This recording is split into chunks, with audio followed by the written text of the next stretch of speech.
পটুয়াখালীতে ধর্ষণের শিকার জুলাই আন্দোলনের শহীদের মেয়ের আত্মহত্যা, ছিলেন মানসিকভাবে বিপর্যস্ত।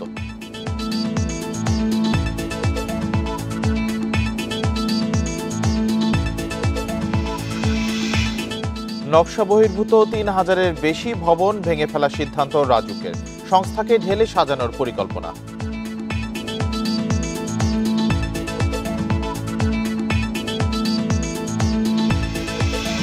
সিস্টেম লস কমাতে ৫৭ বছরের পুরনো পাইপলাইন বদলাতে চায় তিতাস, পরিকল্পনা কমিশনে ৮,০০০ কোটি টাকার প্রকল্প।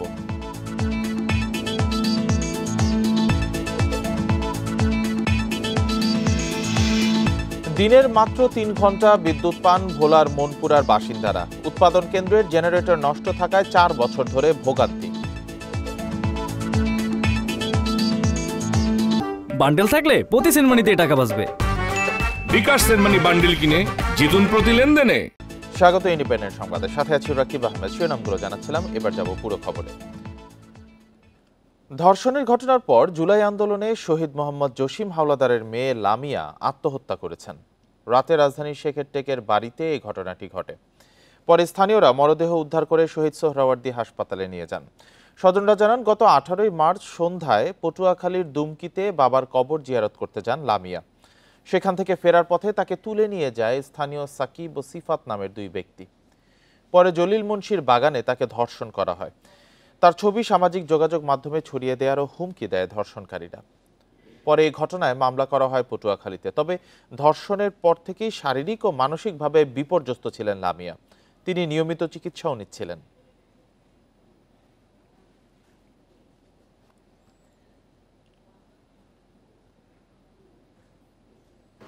লামিয়া যাতে এইভাবে নিজের লজ্জা ঢাকার জন্য নিজের গলায় ফাঁস না নিতে হয়, নিজের জীবন দিতে না হয়, অন্তত এই সরকার যে কদিন আছে সেটা নিশ্চিত করুক। এর চেয়ে বেশি আর কি বলবো, বলার কিছু নেই।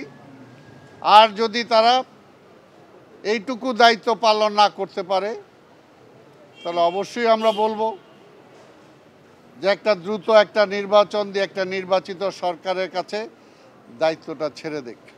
কখনো তাকে সান্ত্বনা শব্দ দিয়ে দেয়া যায় না। তারপরে যখন চেষ্টা করছিলাম, তিনি বললেন একটা কথাই, যে তোমরা কি আমার লামিয়াকে ফিরিয়ে দিতে পারবে কিনা। এর কোনো উত্তর আমাদের কাছে নেই, এটা এই পৃথিবীতে আর সম্ভব না। তো আমরা শুধু এই অন্তর্বর্তীকালীন সরকার সহ আগামীর বাংলাদেশের যারাই এই গুরুত্বপূর্ণ দায়িত্বগুলোতে থাকবে, আমরা একটা জিনিসই তাদের কাছে চাইব, যে ধর্ষকের প্রকাশ্যে এই মৃত্যুদণ্ডের ব্যবস্থা করতে হবে। কারণ এমন অনেক জায়গা আছে যেই জায়গাগুলোতে আসলে এত সুশীলতা দেখিয়ে লাভ নেই। একটা সময় ছিল এই বাংলাদেশে যখন প্রচুর অ্যাসিড নিক্ষেপ হতো, যখন অ্যাসিড নিক্ষেপের সর্বোচ্চ শাস্তি মৃত্যুদণ্ড করা হলো, এরপর থেকে কিন্তু এটা অনেক কমে গিয়েছে। তো এমন কিছু মানুষ আছে আসলে যাদেরকে তারা যেরকম ডিজার্ভ করে, তাদের বিরুদ্ধে সেরকমই শাস্তি দিতে হবে। প্রধান উপদেষ্টার মামলা বাতিল হলে বিএনপি নেতাকর্মীদের কেন নয়, এমন প্রশ্ন রেখেছেন বিএনপির সিনিয়র যুগ্ম মহাসচিব রুহুল কবির রিজভী। অবিলম্বে বিএনপি নেতাকর্মীদের মামলা প্রত্যাহারের দাবি জানান তিনি। শনিবার জাতীয় প্রেস ক্লাবে এক অনুষ্ঠানে তিনি এসব কথা বলেন। এ সময় দ্রুত নির্বাচন আয়োজনের দাবি জানান নেতারা। ফ্যাসিবাদের মিথ্যা মামলায় ৬০ লাখ আসামির মুক্তি কতদূর, এ নিয়ে আলোচনা সভার আয়োজন করে ন্যাশনালিস্ট রিসার্চ ফাউন্ডেশন নামের একটি সংগঠন। এতে যোগ দেন বিএনপি নেতারা।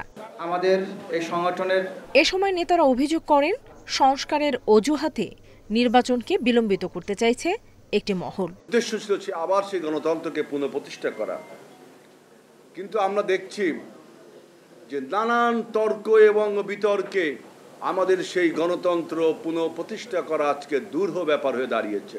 আওয়ামী লীগ ক্ষমতা আসার পর থেকে শেখ হাসিনার দেশ ছেড়ে পালিয়ে যাওয়ার আগ পর্যন্ত মোট ১,৪২,৯৮৩টি মামলায় আসামি করা হয়েছে বিএনপির ৫৯,২৯,৪৯২ জন নেতাকর্মীকে। সবাই রুহুল কবির রিজভী মন্তব্য করেন, ডিসেম্বর থেকে জুনের মধ্যে নির্বাচন। প্রধান উপদেষ্টার এমন বক্তব্য বিভ্রান্তমূলক। বিগত স্বৈরাচারী সরকারের আমলে বিএনপি নেতাদের বিরুদ্ধে হওয়া মিথ্যা মামলা প্রত্যাহার না হওয়ায় ক্ষোভ প্রকাশ করেন তিনি। পুলিশকে দিয়ে আমাদেরকে কাঠ গড়ানোর মতো দাঁড় করিয়ে যত ধরনের অপমান, যত ধরনের লাঞ্ছনা গঞ্জনা করার দরকার সেটা করেছে। শুধুমাত্র তার লুটপাট, তার অনৈতিকতা এবং দেশের গণতন্ত্রকে গ্রাস করে নিয়ে আজীবন মহারানী হয়ে থাকার তার যে আকাঙ্ক্ষা, সে আকাঙ্ক্ষা বাস্তবায়ন করার জন্য এই আদালতকে দিয়ে কাজ করেছে শেখ হাসিনা। তাহলে আজ 8 মাস হলো নেই, এই মামলাগুলো কেন প্রত্যাহার হয়? কয়েকজন উপদেষ্টা ও তাদের ঘনিষ্ঠদের দুর্নীতির অভিযোগ নিয়েও কড়া সমালোচনা করেন বিএনপি নেতারা। নুরসেলিনা শিউলি, ইন্ডিপেন্ডেন্ট নিউজ, ঢাকা। ফ্যাসিস্ট সরকারের 15 বছরে চীনের কমিউনিস্ট পার্টির সাথে সম্পর্ক রাখা যায়নি, সেটি এখন গভীর হচ্ছে বলে মন্তব্য করেছেন বিএনপি মহাসচিব মির্জা ফখরুল ইসলাম আলমগীর। শনিবার রাতে রাজধানীতে চীনা কমিউনিস্ট পার্টির প্রতিনিধিদের সঙ্গে 2 ঘণ্টা বৈঠক করে বিএনপি। বৈঠক শেষে মির্জা ফখরুল বলেন, আলোচনা ফলপ্রসূ হয়েছে, নির্বাচন নিয়েও আলোচনা হয়েছে। চীনের প্রতিনিধি দল জানিয়েছে, নির্বাচন বাংলাদেশের অভ্যন্তরীণ বিষয়, এ নিয়ে সিদ্ধান্ত নেবে এ দেশের জনগণ। পরে চীনা রাষ্ট্রদূত জানান, শুধু বিএনপি না, বেশ কয়েকটি রাজনৈতিক দলের সঙ্গে বৈঠক হয়েছে। চীনের কমিউনিস্ট পার্টির কেন্দ্রীয় কমিটির আন্তর্জাতিক বিভাগের দক্ষিণ পূর্ব ও দক্ষিণ এশিয়া ব্যুরোর প্রধান পেং জিউবিনের নেতৃত্বে 8 সদস্যের প্রতিনিধি দল বৈঠকে অংশ নেয়। বিএনপি থেকে অংশ নেন মহাসচিব মির্জা ফখরুল ইসলামের নেতৃত্বে 7 সদস্য।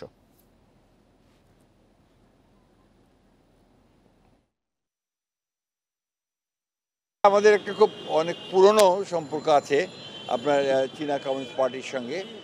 এটা প্রায় মাঝখানে 15 বছর ছিল না, কারণ আপনার ফ্যাসিজম সেগুলো অ্যালাউ করেনি। এখন আবার আমরা সেটাকে রিভাইভ করেছি, ফলে আমাদের চাইনিজ কমিউনিস্ট পার্টির সঙ্গে আমাদের সম্পর্ক এখন আরও গভীর থেকে গভীরতর হচ্ছে। সুবিধা মতো সময়ে যে কোনো রাজনৈতিক দলে যোগ দিতে পারেন বলে জানিয়েছেন স্থানীয় সরকার উপদেষ্টা আসিফ মাহমুদ সজীব ভুঁইয়া। শনিবার দুপুরে রাজধানীর আগারগাঁওয়ে নিয়োগ পরীক্ষা কেন্দ্র পরিদর্শন শেষে তিনি আরও বলেন, জাতীয় নাগরিক পার্টিতে যোগ দিতে হবে এমন কোনো বাধ্যবাধকতা নেই।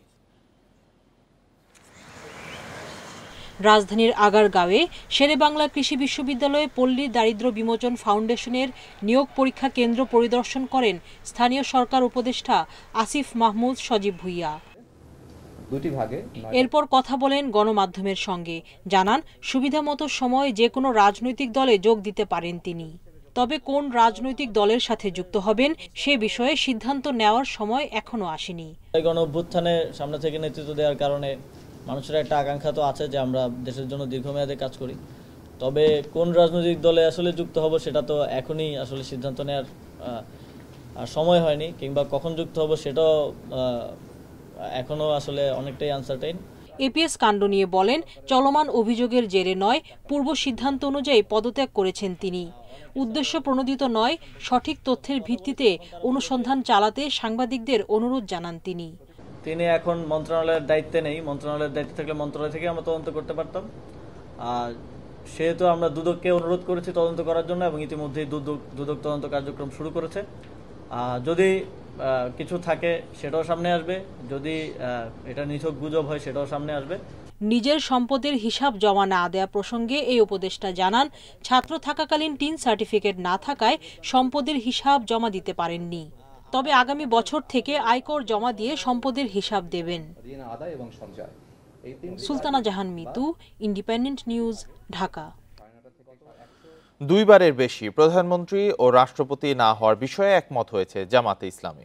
সাংবিধানিক কাউন্সিলের বিষয়ে একমত এবং সংসদের মেয়াদ 4 বছর করার বিষয়ে দ্বিমত পোষণ করেছে দলটি। শনিবার সংসদ ভবনের এলডি হলে জাতীয় ঐকমত্য কমিশনের বৈঠক শেষে এসব কথা জানান দলটির নায়েবে আমির ডক্টর সৈয়দ আব্দুল্লাহ মোহাম্মদ তাহের। সংস্কার নিয়ে ঐকমত্য কমিশনের সঙ্গে বৈঠকে বসে জামায়াতে ইসলামী। সকাল 10:30টায় সংসদ ভবনের এলডি হলে কমিশনের সহসভাপতি আলী রিয়াজের সভাপতিত্বে এ বৈঠক শুরু হয়। সংবিধান, জনপ্রশাসন, বিচার বিভাগ, নির্বাচন কমিশন সহ বেশ কিছু বিষয়ে মত দেন জামায়াত নেতারা। সংবিধানের 70 ধারায় কিছু সংশোধন ও সংখ্যানুপাতিক পদ্ধতিতে নির্বাচনের কথাও বলেন তারা। সারা দেশেই একসাথে ইলেকশন হবে, কোনো মার্কার ভিত্তিতে বা কোনো দলের ভিত্তিতে, এবং সারা দেশে যে দল যে পরিমাণ ভোট পাবে সেই পরিমাণের প্রপোর্শনেটলি পার্লামেন্টে আসন নির্ধারিত হবে। সংসদের মেয়াদ 4 বছর করার বিষয়ে দ্বিমত জানায় জামায়াত। তবে দ্বিকক্ষ সংসদ ও দুইবারের বেশি প্রধানমন্ত্রী ও রাষ্ট্রপতি না হওয়ার পক্ষে তারা। কোনো প্রধানমন্ত্রী কনজিটিভ 10 ইয়ার্স এবং এর থাকতে পারবেন এবং এরপরে আর কন্টিনিউ করতে পারবেন না। প্রেসিডেন্ট এবং প্রধান বিচারপতি এই দুটি পদেরও প্রস্তাব ছিল। আমরা বলেছি না, যেহেতু এরা দুজনেই রাষ্ট্রের দুটি জায়গার বিভাগের সর্বোচ্চ দায়িত্বপ্রাপ্ত আছেন, দেশে কোনো ইমার্জেন্সি হলে অনেক সময় রাষ্ট্রপতির কাছে ধর্ণা দিতে হয়। গণতন্ত্র পুনরুদ্ধারে সবাইকে একসঙ্গে কাজ করার কথা বলেন আলী রিয়াজ। এক ঐতিহাসিক মুহূর্তে আমরা আছি। আমাদের এই সুযোগ যারা তৈরি করে দিয়েছেন, যে বীর শহীদরা, তাদের কাছে আমাদের একটি ঋণ আছে, যেন এই সুযোগ কোনো অবস্থাতে হাতছাড়া হয়ে না যায়। আলোচনায় নতুন সার্বভৌম ও দুর্নীতিমুক্ত রাষ্ট্র গঠনের দাবি উঠেছে। রাজনৈতিক দলগুলোর সাথে এই আলোচনা চলবে বলেও জানিয়েছে কমিশন। সুলতানা জাহান মিতু, ইন্ডিপেন্ডেন্ট নিউজ, ঢাকা। খুলনা প্রকৌশল ও প্রযুক্তি বিশ্ববিদ্যালয়ে উপাচার্য বিরোধী আন্দোলনে নেতৃত্ব দেওয়া 4 ছাত্রকে মারধরের অভিযোগ উঠেছে। শনিবার রাত 8:15টার দিকে ক্যাম্পাসের বাইরে ফুলবাড়ি গেট এলাকায় এই ঘটনা ঘটে। আহত শিক্ষার্থীরা হলেন 19 ব্যাচের মোহাম্মদ ওবায়দুল্লাহ, মুজাহিদুল ইসলাম, গালিব রাহাত ও মোহন। শিক্ষার্থীরা জানান, রাতে 4 জন ক্যাম্পাসের বাইরে ফুলবাড়ি গেট বাস স্ট্যান্ডে খাবার খেতে যান। এ সময় 10 থেকে 12 জন যুবক লাঠি দিয়ে তাদের মারধর করে পালিয়ে যায়। পরে স্থানীয়রা আহত 4 জনকে উদ্ধার করে কুয়েটে মেডিকেল সেন্টারে ভর্তি করান। এদিকে দোষীদের গ্রেপ্তারের প্রতিবাদে রাতে ক্যাম্পাসে বিক্ষোভ মিছিল করেছেন শিক্ষার্থীরা।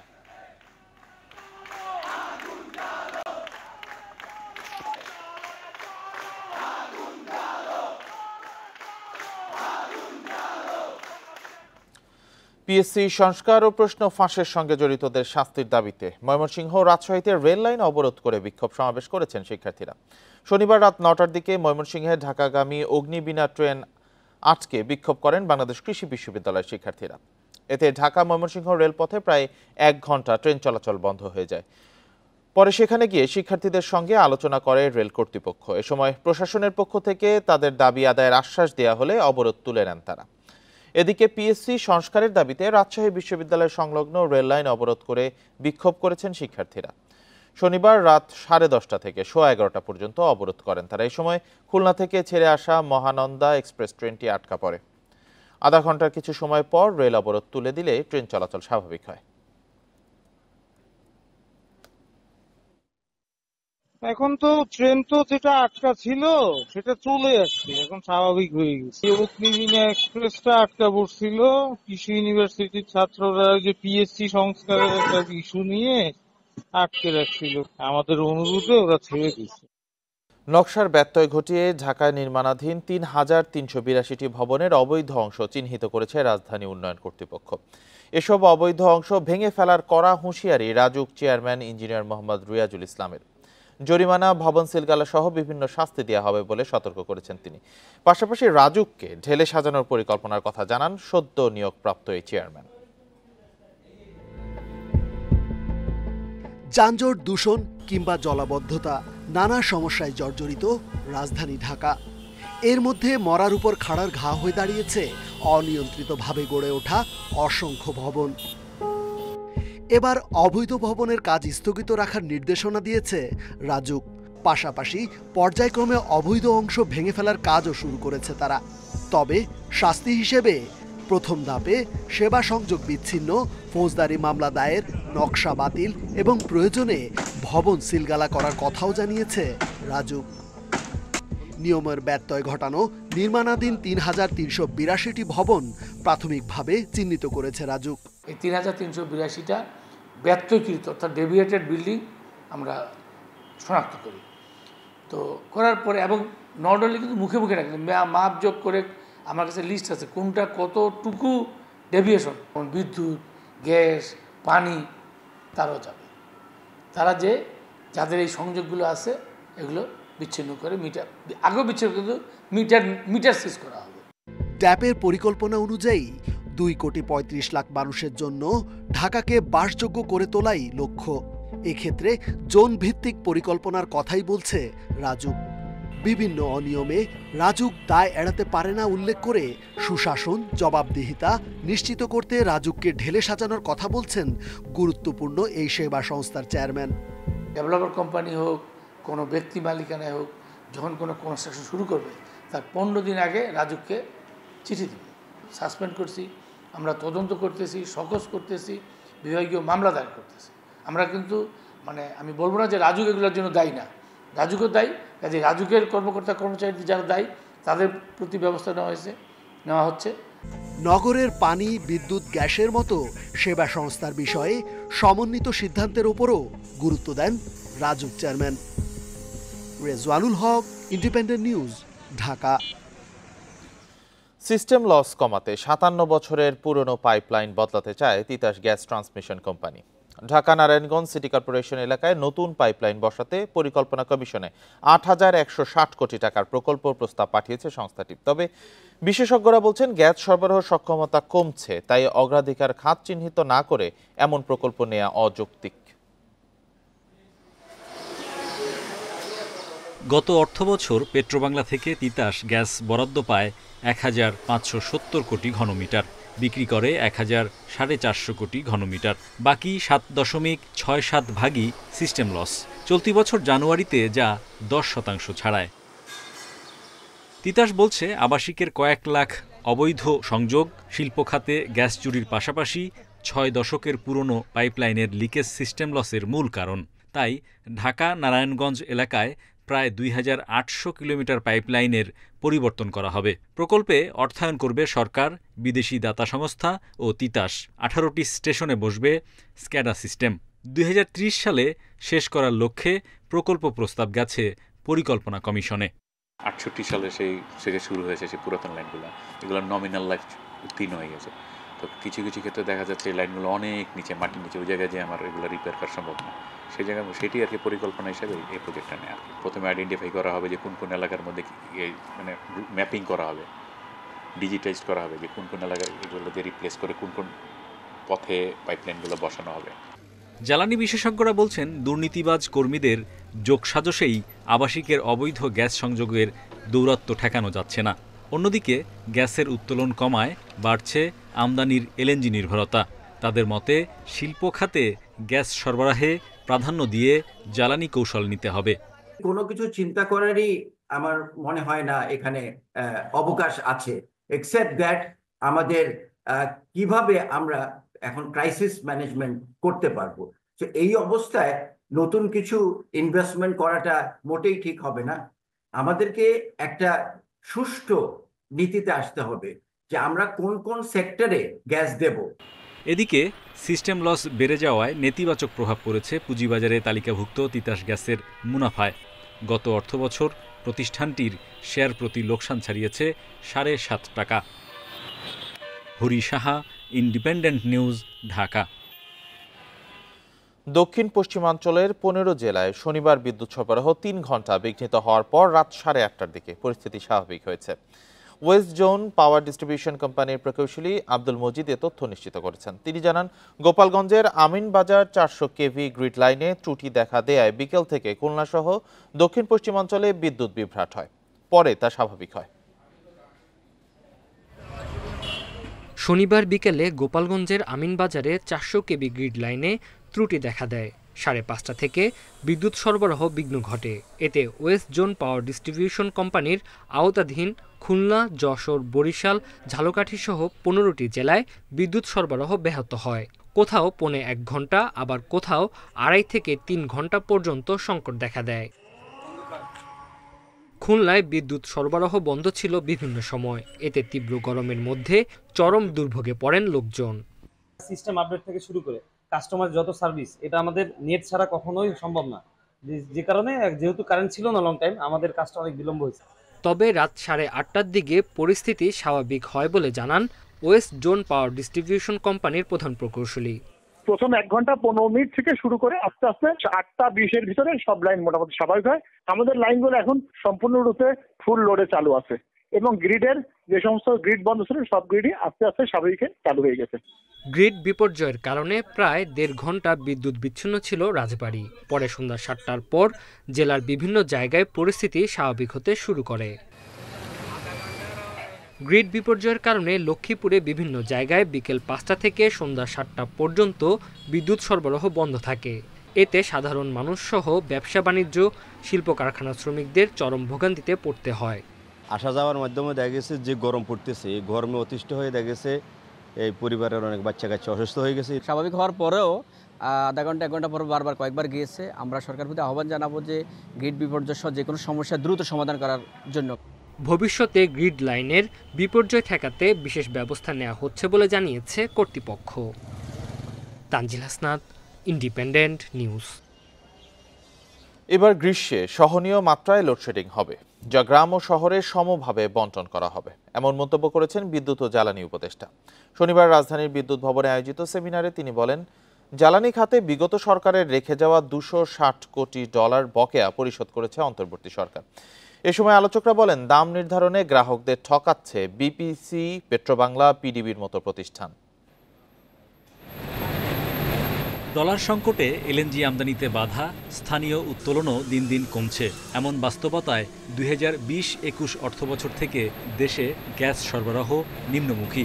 এতে শিল্পে সংকট বেড়েছে, বিকল্প জ্বালানির চাপে বিদ্যুৎ খাতে বেড়েছে উৎপাদন খরচও।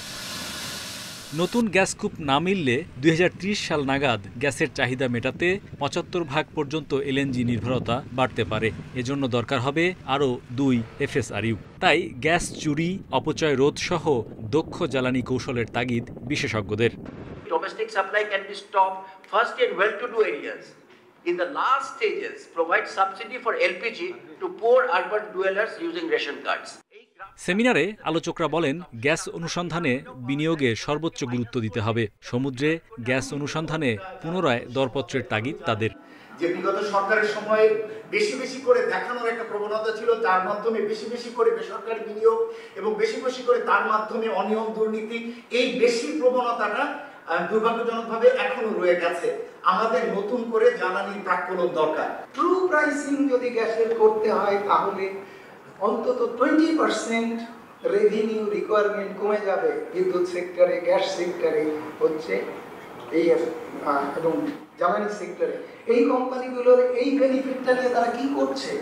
এ সময় জ্বালানি উপদেষ্টা বলেন, বিদায়ী সরকার জ্বালানি ও বিদ্যুৎ খাতে $320 কোটি বকেয়া রেখে গেছে।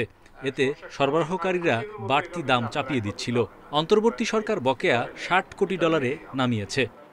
সবাই বলছে ইকোনমিতে ডাউনটার্ন ছিল, এখন তো সেটা নাই। আমরা আশা করি যে আমরা এটা ম্যানেজ করতে পারবো এবং লোডশেডিং হবে না এটা বলবো না, কিন্তু লোডশেডিংটা সহনীয় মাত্রায় থাকবে। আরেকটা হচ্ছে গ্রাম ও শহরের মধ্যে পার্থক্য থাকবে। উপদেষ্টা বলেন, বিদ্যুৎ উৎপাদনকারী প্রতিষ্ঠানগুলোর সঙ্গে আলোচনা করে ইউনিট প্রতি খরচ কমানোর চেষ্টা করা হবে। অপরচুনিটি হিসেবে দেখে। Hari Saha, independent News, Dhaka. পুরো দিনের মধ্যে মাত্র 3 ঘন্টা বিদ্যুৎ পান ভোলার মনপুরা উপজেলার বাসিন্দারা। বিদ্যুৎ উৎপাদন কেন্দ্রের জেনারেটর নষ্ট থাকায় প্রায় 4 বছর ধরেই এমন ভোগান্তি। বিকল্প উপায়ে সোলার, আইপিএস ও ছোট জেনারেটর দিয়ে কোনো মতে বিদ্যুৎ সরবরাহ করে চলছে দ্বীপটির শিক্ষা, চিকিৎসা, ব্যবসা বাণিজ্য ও সরকারি সংস্থার কার্যক্রম। উপজেলা সদরের সোলার প্ল্যান্টের কাজ শেষ হলে ভোগান্তি কমবে, আশ্বাস বিদ্যুৎ কর্মকর্তাদের। 373 বর্গ কিলোমিটার আয়তনের দ্বীপ উপজেলা মনপুরার 1.5 লাখ বাসিন্দা বিদ্যুৎ সংকটে আছেন প্রায় 4 বছর। দিনে 24 ঘন্টার মধ্যে সন্ধ্যার পর মাত্র 3 ঘন্টা বিদ্যুৎ পান তারা।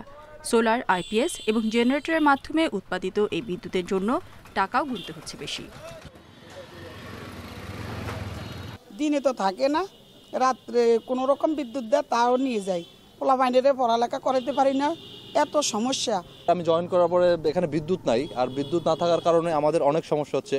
সরকারি যত প্রতিষ্ঠান আছে এখানে আমরা এর ভুক্তভোগী। টেস্টগুলা ডাক্তার দেয়, আমাদের ল্যাব থাকা সত্ত্বেও আমাদের যন্ত্রপাতি আছে, মেশিন আছে, কিন্তু আমরা এই গুরুত্বপূর্ণ টেস্টগুলো করতে পারি না। West zone power distribution company Ozopadico বলছে, 4টি জেনারেটরের মধ্যে 2টি নষ্ট থাকায় মনপুরার বিদ্যুৎ কেন্দ্রের উৎপাদন ক্ষমতা নেমে এসেছে অর্ধেকে। 15 মেগাওয়াট চাহিদার বিপরীতে উৎপাদন মাত্র 420 কিলোওয়াট। তবে উপজেলা সদরে সোলার প্ল্যান্ট নির্মাণের কাজ চলছে। এছাড়া পাশের উপজেলা চরফ্যাশন থেকে সাবমেরিন কেবলের মাধ্যমে মনপুরাকে জাতীয় গ্রিডের সাথে সংযুক্ত করলে সংকট কমবে বলছেন কর্মকর্তারা। সোলার পাওয়ার প্ল্যান্টের কাজ শেষ হবে, আশা করি তখন সবাই 24 ঘন্টা বিদ্যুৎ পাবে। এছাড়াও আমাদের একটি প্রকল্পের মাধ্যমে সাবমেরিন ক্যাবেলের দ্বারা চরফ্যাশন থেকে বিদ্যুৎ সরবরাহের কাজও চলমান আছে। উপজেলার রামনেওয়াজ ও বাংলা বাজারে দুটি বেসরকারি সোলার প্ল্যান্ট থেকে প্রতিদিন প্রায় 500 কিলোওয়াট বিদ্যুৎ উৎপন্ন হচ্ছে। তবে এর 1199 গ্রাহককে ইউনিট প্রতি 35 টাকা হারে বিল পরিশোধ করতে হচ্ছে। জাতীয় গ্রিডের সাথে যুক্ত হলে এর ইউনিট প্রতি মূল্য দাঁড়াবে 6 থেকে 7 টাকায় বলছেন সংশ্লিষ্টরা। Independent news. চড়া মূল্যের কারণে এখন মধ্যবিত্তের নাগালে নেই পুরনো গাড়িও। তাই দাম সহনীয় করতে হাইব্রিড গাড়ির সম্পূরক শুল্ক কমানোর দাবি রিকন্ডিশনড গাড়ি আমদানিকারকদের সংগঠন বারভিডার। শনিবার রাজধানীর একটি হোটেলে সংবাদ সম্মেলনে এই আহ্বান জানান তারা। এ সময় নতুন ও পুরনো গাড়ির শুল্কায়নের ক্ষেত্রে বৈষম্য দূর করারও তাগিদ দেয় বারভিডা। দেশে ব্যক্তিগত যানবাহনের মধ্যে বেশিরভাগই বিদেশ থেকে আমদানি করা পুরনো গাড়ি। নতুন গাড়ির চড়া দামের জন্যই মূলত এসব গাড়ির প্রতি মধ্যবিত্তের আগ্রহ বেশি। কিন্তু উচ্চ শুল্ক আর নিবন্ধন ফি নতুন গাড়ির চেয়ে বেশি হওয়ায় অনেকে তা কিনতে পারছেন না। এখন এমন অবস্থা হয়েছে যে এখন আমি একটা গাড়ি কিনতে চিন্তা করতেছি, কিন্তু এবিলিটি করতে পারতেছি না। সংবাদ সম্মেলনে বারভিডা নেতারা বলেন, ব্র্যান্ড নিউ গাড়ির মালিকানা বদলে কোনো ফি না থাকলেও পুরনো গাড়ির ক্ষেত্রে দিতে হয় 24 থেকে 47 হাজার টাকা পর্যন্ত। ক্রেতাদের সামর্থ্যের বাইরে চলে যাওয়ায় গত কয়েক বছরে দেশে রিকন্ডিশন গাড়ির আমদানি ও বিক্রি কমেছে। জীবন রক্ষাকারী বাহন অ্যাম্বুলেন্স আমদানিতেও শুল্কের পাশাপাশি 15% ভ্যাট দিতে হয়, যা প্রত্যাহারের দাবি তাদের। সব মিলিয়ে এ খাত টিকিয়ে রাখতে সরকারি সহায়তা চান ব্যবসায়ীরা। একটা গাড়ি দেখবেন 25 থেকে 30 বছর কিন্তু কিছু হয় না।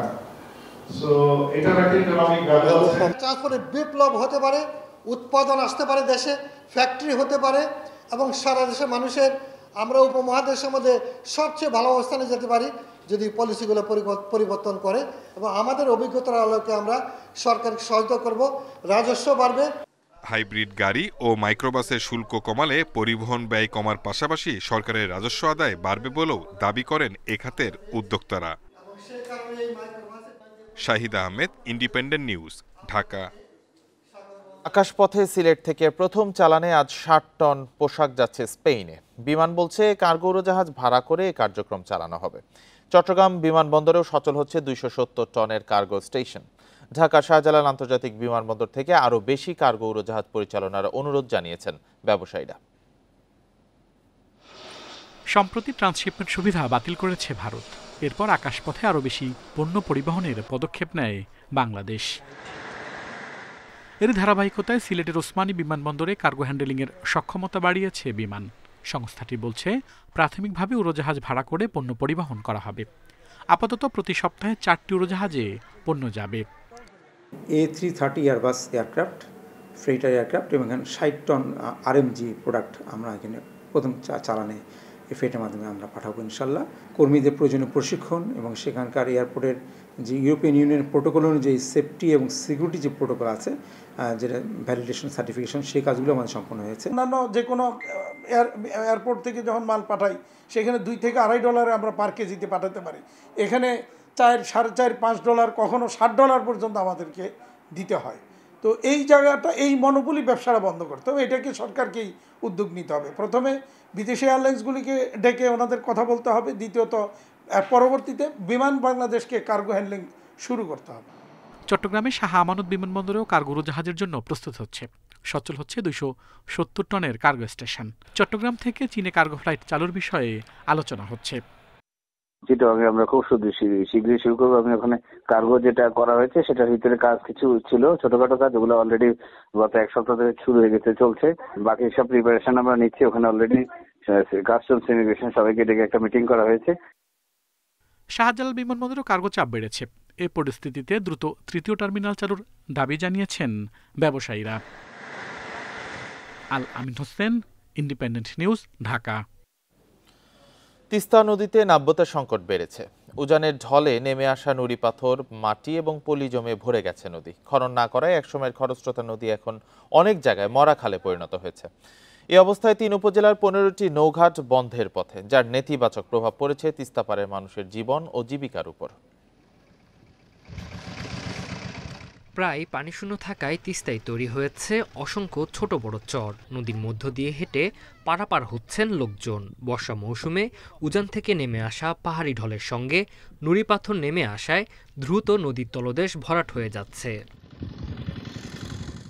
নাব্যতা না থাকায় 3 উপজেলার তিস্তাঘাট, কালীর মেলা, পাড়ামৌলঘাট, বুড়িরহাট ঘাট সহ 15টি নৌঘাট বন্ধের পথে। এতে ভোগান্তিতে পড়েছেন নদীপাড়ের মানুষ। কৃষক, শিক্ষার্থী, ব্যবসায়ী, চাকরিজীবী সহ বিভিন্ন পেশাজীবী মানুষকে গন্তব্যে পৌঁছাতে পাড়ি দিতে হয় দীর্ঘ পথ। এতে অতিরিক্ত খরচের পাশাপাশি নষ্ট হচ্ছে সময়।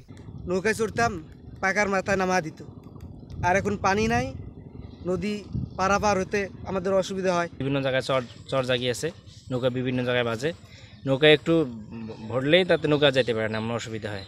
এদিকে তিস্তার বুকে চর জেগে উঠায় বেড়েছে ফসলের চাষ।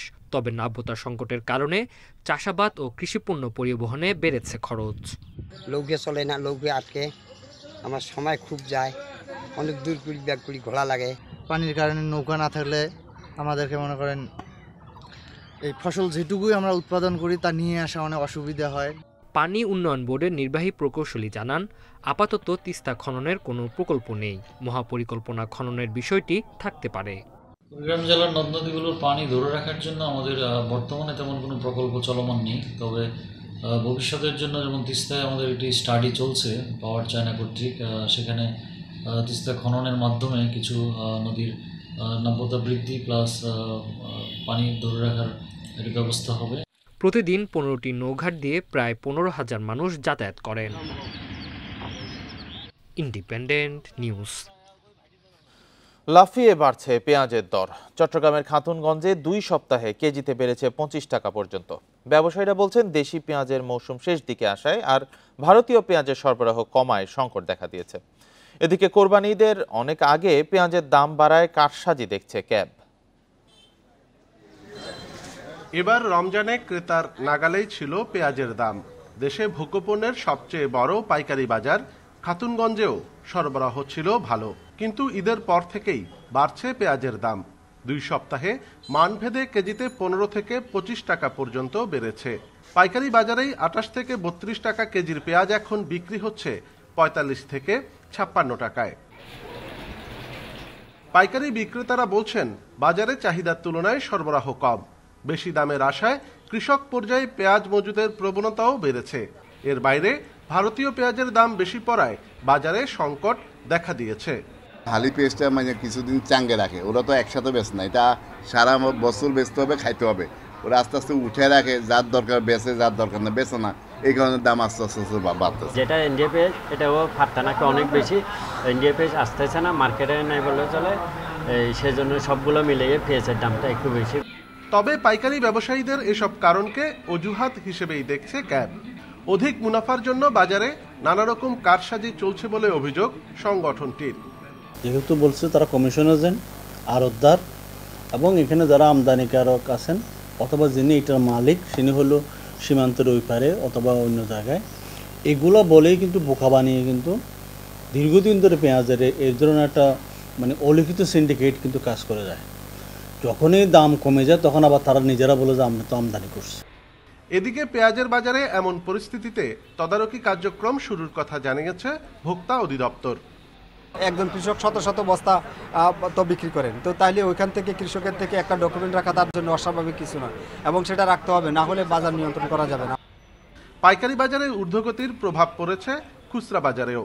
এরই মধ্যে খুচরায় 65 টাকা পর্যন্ত উঠেছে পেঁয়াজের কেজি। অনুপম শীল, ইন্ডিপেন্ডেন্ট নিউজ, চট্টগ্রাম। আর এই ছিল এখনকার সংবাদে। ইন্ডিপেন্ডেন্ট টেলিভিশনের সব খবর আরো বিস্তারিত জানতে চোখ রাখুন ফেসবুক, ইউটিউব, এক্সে। সাথে থাকার জন্য ধন্যবাদ সবাইকে।